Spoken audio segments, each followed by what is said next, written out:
करने का अधिकार वो लोग छीन लेगा, ये हो सकता है? अरे আমরা কিসের জন্য মত করেছিলাম?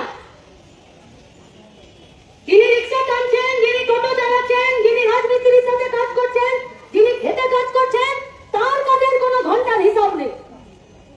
ক পয়সা পাচ্ছেন, খেতে পাচ্ছেন কিনা, বাঁচতে পারছেন কিনা, একটা বারের জন্য এই অপদার্থ বেহায়া রাজ্য সরকারের পুলিশ খোঁজ নিতে যায়?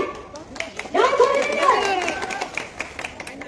আজ যারা কারখানার গেটের ভেতরে সংগঠিত ক্ষেত্রে 8 ঘন্টার কাজ করলো, এই গোটা দেশের বিজেপি সরকার তার মনের মধ্যে স্বপ্ন এলো যে 8 ঘন্টার কাজ আর রাখা যাবে না, 12 আর 16 घंटार काज করে দিতে হবে।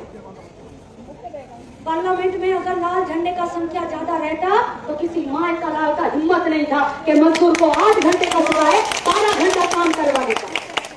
अरे पार्लियामेंट तो আমরা ভাগাড়ে পরিণত করেছো, রাস্তা किसी का बाप का नहीं है, ওই রাস্তাতে দাঁড়িয়ে ধর্মঘট হবে, হরতাল হবে, মানুষের অধিকারকে নিয়ে মানুষের পক্ষে দাঁড়িয়ে মানুষেরই লড়াই হবে। সেই লড়াই করতেই তো নেমেছিল 9 জুলাই, শুধু পশ্চিমবঙ্গে না, গোটা ভারতবর্ষে।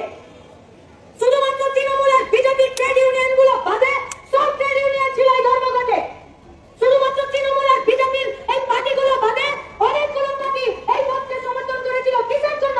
জিনিসপত্রের দাম কমাও, শূন্য পদগুলোতে নিয়োগ করো, সমকট বিল বাতিল করো, ন্যূনতম মজুরি দাও, বেতন দাও, ছুটি দাও, বোনাস দাও, কাজের ঘন্টাকে 8 ঘন্টা রাখো। কি অন্যায় দাবি ছিল?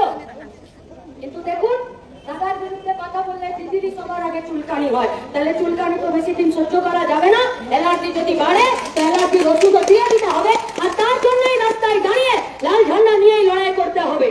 আরে 10 জন কেন, গোটা পশ্চিমবঙ্গে 10,000 মানুষকে গ্রেফতার করলেও শ্রমিক, কৃষক, ক্ষেত মজুরদের দাবিতে রাস্তা থেকে লাল ঝান্ডা সরে যেতে জানে না, শেখেনি, আর যেটা শেখেনি সেটা কোনোদিন করবে না। কিন্তু আমরা পুলিশকে বলছি মমতা আজ है कल नहीं रहेगा, তখন পাবলিকের প্যাদানি একটা রাস্তায় পড়বে, একটা রাস্তায় পড়বে না।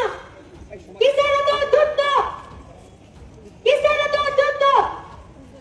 যেখানে খুশি ধরবেন, মারবেন, পিটবেন, লাল ঝান্ডাকে নামিয়ে দেবেন, খুলে দেবেন।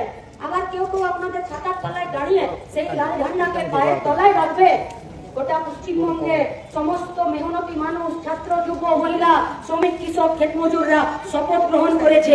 जो लोग पैर के नीचे से लाल झंडे को रखा है वही लोग अपना हाथ से लाल झंडा को उठाएगा। তার জন্য বুঝে বুঝে প্রস্তুতি চলছে। আর সেই প্রস্তুতিতে প্রত্যেকটা দিন এই গোটা কোচবিহার জেলা জুড়ে বুথে, নিজের পাড়াতে, অঞ্চলে, ওয়ার্ডে কোমরের জোর শক্ত করার জন্য শপথ নিয়ে মাথায় ভেটকি আর কোমরে গামছা বেঁধে আমাদেরকে নেমে পড়তে হবে। সেই কাজে দেরি নেই। আসুন সবাই মিলে শ্রমিক, কৃষক, ক্ষেত মজুর, ছাত্র, যুব, মহিলাদেরকে বাঁচাতে, এগিয়ে নিয়ে যেতে, রাজ্যকে বাঁচাতে আমরা সবাই মিলে এই লড়াইয়ের প্রস্তুতিতে সামিল হই। ইনকলাব জিন্দাবাদ, লাল ঝান্ডা জিন্দাবাদ।